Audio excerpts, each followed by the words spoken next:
भोंदू अशोक खरातला पुन्हा 5 दिवसांची पोलीस कोठडी सुनावण्यात आली आहे। दाखल असलेल्या तिसऱ्या गुन्ह्यात खरातला पोलीस कोठडी सुनावण्यात आली आहे। 7 महिन्याच्या गरोदर महिलेवरती अत्याचार केल्याचा गंभीर गुन्हा दाखल करण्यात आला आहे आणि याच संदर्भात सध्या तपासही सुरू आहे। त्यानुसार आज न्यायालयामध्ये सुनावणी पार पडली आणि खरातला आणखी 5 दिवसांची पोलीस कोठडी सुनावण्यात आली आहे।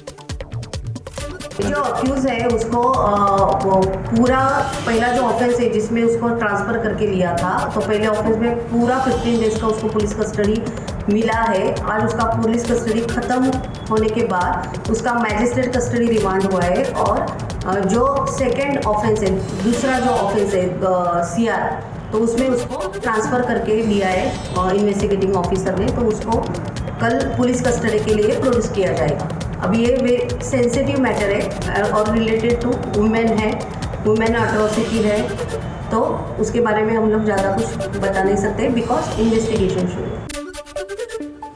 शिर्डीमध्ये 2022 मध्ये साई संस्थान कर्मचाऱ्यांना आत्महत्या केली होती। आत्महत्येला प्रवृत्त केल्याच्या आरोपात भोंदू खरातचं नाव समोर आलं होतं, मात्र चार्जशीटमध्ये ते वगळण्यात आलं होतं। आता राहता न्यायालयाने पुन्हा तपासाची मागणी मान्य करत महत्त्वपूर्ण आदेश दिलाय। त्यामुळे शिर्डी पोलिसांकडून या प्रकरणाचा नव्याने तपास होणार असून खरातचा सहभाग होता का हे तपासातून स्पष्ट होणार आहे। नाशिकमधल्या नामांकित कंपनीमधल्या तरुणींचं लैंगिक शोषण केल्याप्रकरणी धक्कादायक माहिती समोर आली आहे। नामांकित कंपनीमध्ये धर्मांतराचं रॅकेट सक्रिय असल्याचं पोलीस तपासात समोर आलंय। रोजगाराच्या शोधात असलेल्या महिलांची माहिती घेऊन त्यांना रोजगार देऊन जाळ्यात अडकवलं जात होतं। एका तरुणाला बेरोजगार मुली शोधण्याचं टार्गेट देण्यात आलेलं होतं।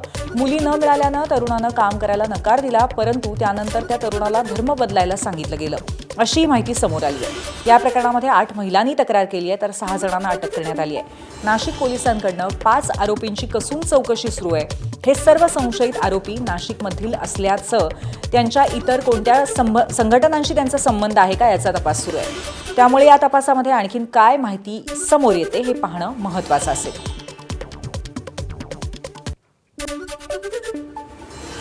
भोंदू खराचे कारनामे समोर येत असतानाच नाशिकमधनं पुन्हा धक्कादायक घटना समोर आली आहे। नाशिकच्या मुंबई नाका पोलीस ठाण्याच्या हद्दीमध्ये एका नामांकित कंपनीमध्ये तरुणींच्या लैंगिक शोषणाच्या प्रकरणी तब्बल 9 गुन्हे दाखल झालेत आणि विशेष म्हणजे यात धर्मांतरणाचा प्रश्न देखील समोर आलाय।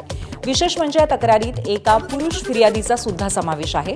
धर्मांतरण करायला भाग पाडल्याचा आरोप यात करण्यात आलाय। त्यामुळे आता या प्रकरणाचा तपास कसा होणार हे पाहणं महत्त्वाचं असेल। नाशिकमधल्या प्रकरणावरती मुख्यमंत्री फडणवीसांनी प्रतिक्रिया दिली आहे। एखाद्या टेक्निकल कंपनीमध्ये अशा प्रकारे गोष्टी घडणं धक्कादायक आहे। या संपूर्ण प्रकरणाचा खोल तपास केला जाईल असं फडणवीसांनी म्हटलंय। हे अतिशय गंभीर प्रकरण आहे। पोलिसांनी हे उघडकीस आणलेलं आहे आणि या अशा प्रकारच्या एका टेक्नॉलॉजी कंपनीमध्ये ज्या प्रकारे त्यांनी दबाव आणून आणि धर्मांतरण आणि लैंगिक शोषण केलं हे फारच धक्कादायक आहे। मी पोलिसांना त्या ठिकाणी एक प्रकारे त्यांचं कौतुक करेन की अतिशय वेगानं कारवाई करून याचा पूर्ण पर्दाफाश हा त्यांनी केला आहे। नाशिकमध्ये घडलेली घटना ही कॉर्पोरेट जिहाद असल्याचं मंत्री नितेश राणेंनी म्हटलंय। नाशिकमध्ये घडलेली घटना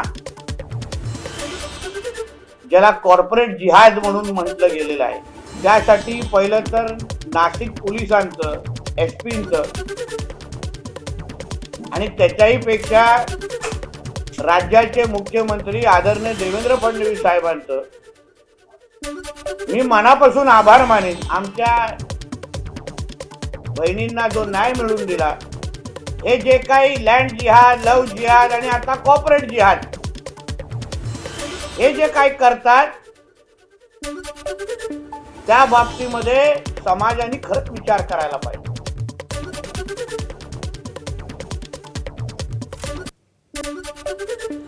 पुण्यातल्या वाघोली परिसरामध्ये पोलिसांकडून खंडणी उकळल्याचा धक्कादायक प्रकार समोर आलाय।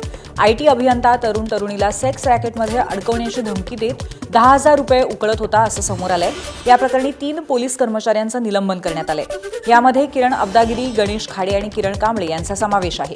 पोलीस आयुक्त अमितेश कुमार यांच्याकडे तक्रार दाखल झाल्यानंतर ही कारवाई करण्यात आली आहे। पुण्याच्या कामशेत परिसरामध्ये असलेल्या एका दुकानामध्ये कपडे बदलण्यासाठी गेलेल्या महिलेचं सीसीटीव्ही कॅमेऱ्याच्या साह्याने चित्रीकरण केल्याची धक्कादायक घटना समोर आली आहे। या प्रकरणी कामशेत पोलिसांनी दुकान मालकावरती गुन्हा दाखल केलाय, त्याला अटक केली आहे। मुकेश मुथा असं अटक करण्यात आलेल्या आरोपीचं नाव आहे।